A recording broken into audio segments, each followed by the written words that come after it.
Shalom Bapak Ibu, saudara-saudara yang dikasihi Tuhan, khususnya jemaat GKY Tanjung Pinang. Hari ini Jumat tanggal 3 April 2020. Kita mau datang lagi di hadapan Tuhan di dalam persekutuan doa pada hari ini. Mari kita berdoa sebelum kita membaca dan merenungkan firman Tuhan. Bapa di surga, pada saat ini kami datang lagi di hadapan-Mu mengucap syukur dan berterima kasih buat hari yang baru, hidup yang baru yang Tuhan karuniakan bagi kami pada hari ini. Tuhan, kami pada saat ini datang di hadapan-Mu, kami mau menaikkan doa syafaat kami kepada-Mu ya Tuhan. Namun sebelumnya kami akan membaca dan merenungkan firman-Mu. Tuhan, berbicaralah kepada setiap kami supaya kami boleh mengerti akan kebenaran firman Tuhan. Dan firman Tuhan ini boleh kami lakukan di dalam kehidupan kami. Terima kasih Bapa di surga, terpujilah nama-Mu, dalam nama Tuhan Yesus kami berdoa. Amin. Pada hari ini saya ingin mengajak kita bersama-sama membuka daripada firman Tuhan, surat Ibrani pasal 11 ayatnya yang pertama sampai ayat yang ke-7. Ibrani pasal 11 ayat 1 sampai ayat yang ke-7, demikianlah firman Tuhan. Karena iman adalah dasar dari segala sesuatu yang kita harapkan dan bukti dari segala sesuatu yang tidak kita lihat. Sebab oleh imanlah telah diberikan kesaksian kepada nenek moyang kita.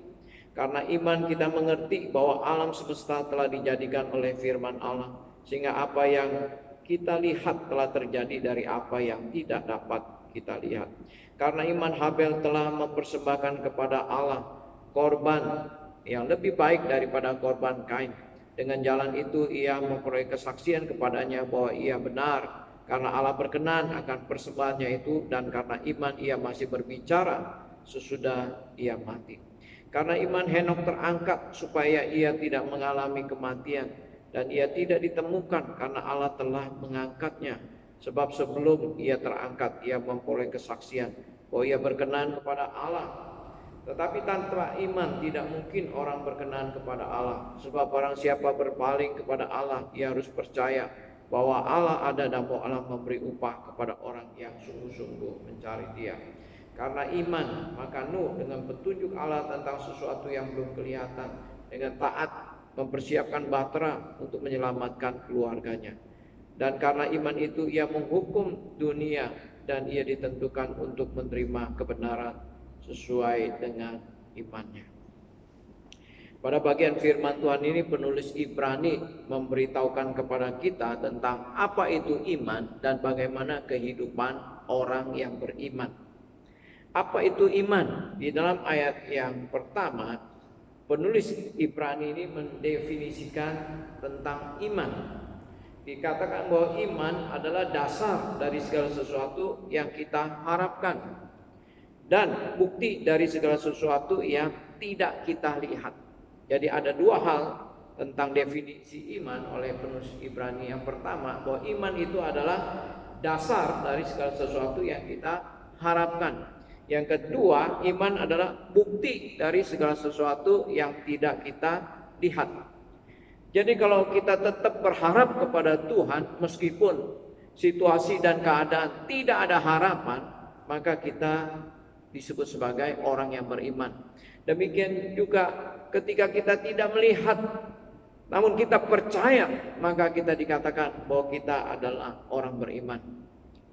Nah, pada hari ini saya khususnya ingin mengajak kita bersama-sama merenungkan tentang bagaimana kehidupan orang beriman. Di dalam ayat yang keempat sampai ayat yang ketujuh yang sudah kita bacakan tadi, penulis Ibrani memberikan contoh-contoh tentang kehidupan orang-orang beriman, tokoh-tokoh iman yang ada di dalam perjanjian lama, supaya itu boleh menjadi teladan bagi kita bagaimana kita dapat menghidupi kehidupan kita sebagai orang yang beriman.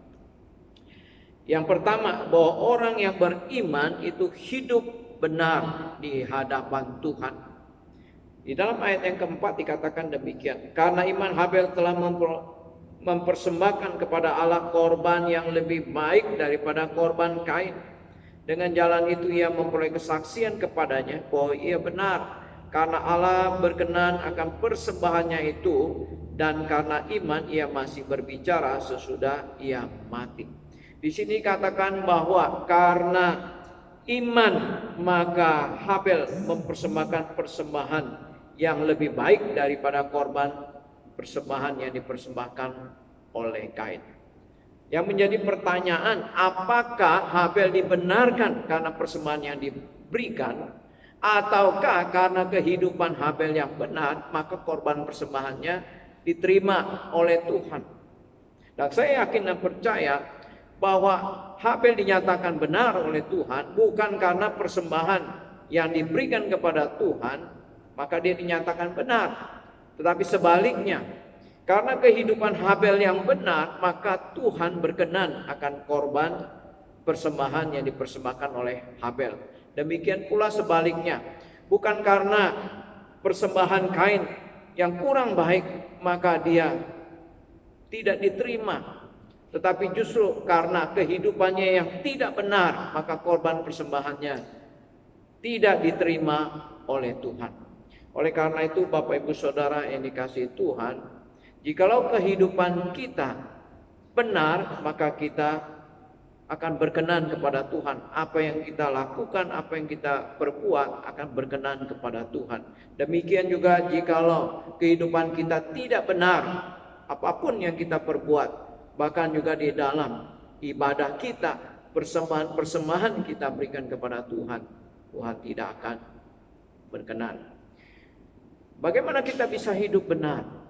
Bukankah firman Tuhan mengatakan bahwa tidak ada seorang pun yang benar, bahwa semua orang telah berbuat dosa dan telah kehilangan kemuliaan Allah. Firman Tuhan benar bahwa tidak ada seorang pun yang benar, semua orang telah berbuat dosa dan telah kehilangan kemuliaan Allah.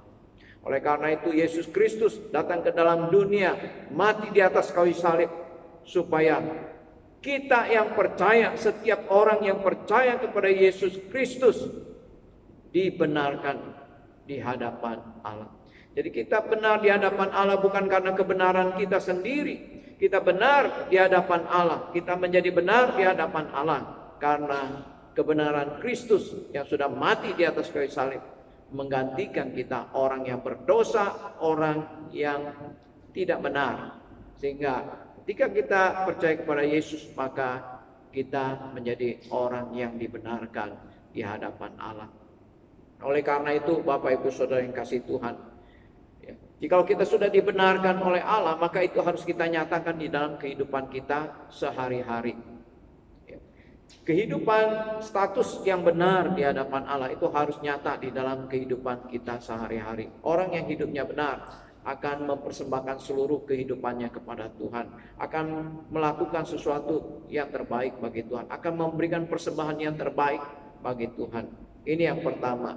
Ciri daripada orang yang hidup beriman adalah orang yang hidupnya benar. Yang kedua, orang yang beriman adalah orang yang hidupnya bergaul dengan Tuhan. Di dalam ayat yang kelima, di situ dikatakan, karena iman Henokh terangkat supaya ia tidak mengalami kematian dan ia tidak ditemukan karena Allah telah mengangkatnya. Sebab sebelum ia terangkat, ia memperoleh kesaksian bahwa ia berkenan kepada Allah. Kalau kita membaca di dalam perjanjian lama tentang kehidupan Henokh, bahwa Henokh ini adalah orang yang hidupnya mencapai usia 360 tahun.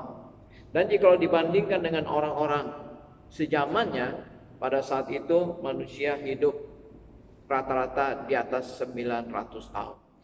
Jadi Henokh termasuk orang yang usianya pendek pada saat itu. Tetapi hal yang indah yang dicatat di dalam Alkitab bahwa Henokh berkenan kepada Tuhan. Karena Henokh hidup bergaul dengan Tuhan. Tiap-tiap hari Henokh hidup bergaul dengan Tuhan. Tiap-tiap hari Henokh berjalan bersama-sama dengan Tuhan.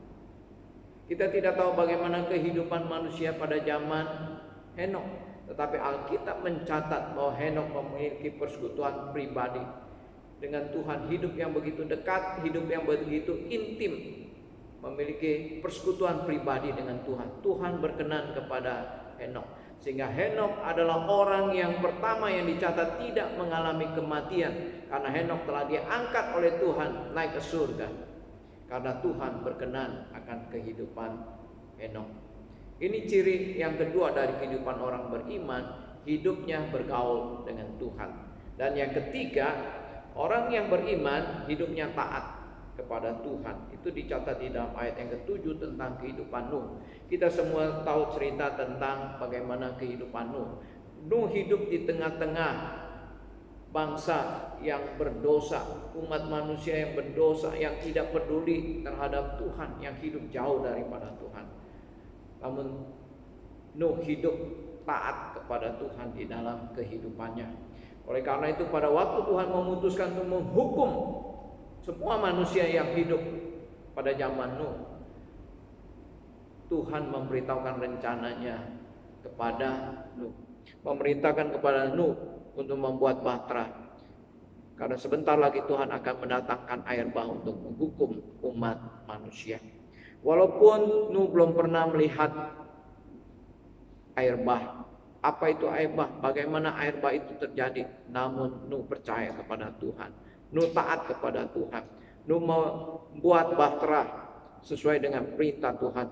Meskipun pada saat itu orang-orang pada zamannya mengejek Nuh, mengata-ngatai Nuh, menghina Nuh, namun Nuh tetap percaya kepada Tuhan dan taat kepada Tuhan.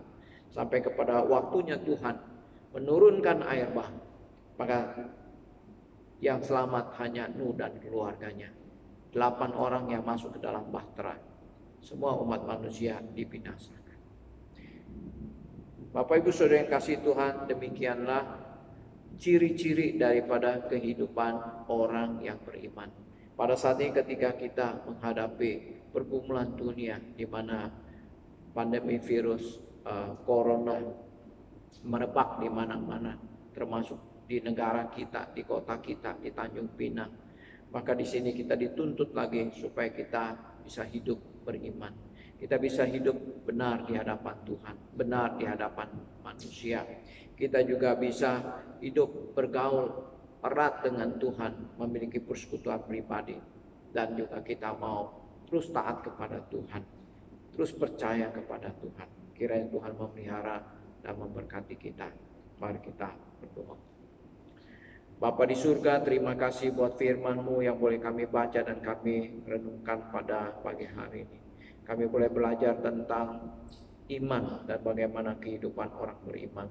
Tuhan, tolonglah kami supaya kami bukan hanya mengerti, tetapi kami boleh menghidupi kehidupan iman, khususnya di dalam situasi dan keadaan yang pada saat ini Tuhan, dunia dihadapkan dengan suatu pergumulan pandemi COVID-19 yang merebak Tuhan di mana-mana. Tuhan tolonglah dan Tuhan ikut campur tangan di dalam nama Tuhan Yesus kami mau berdoa.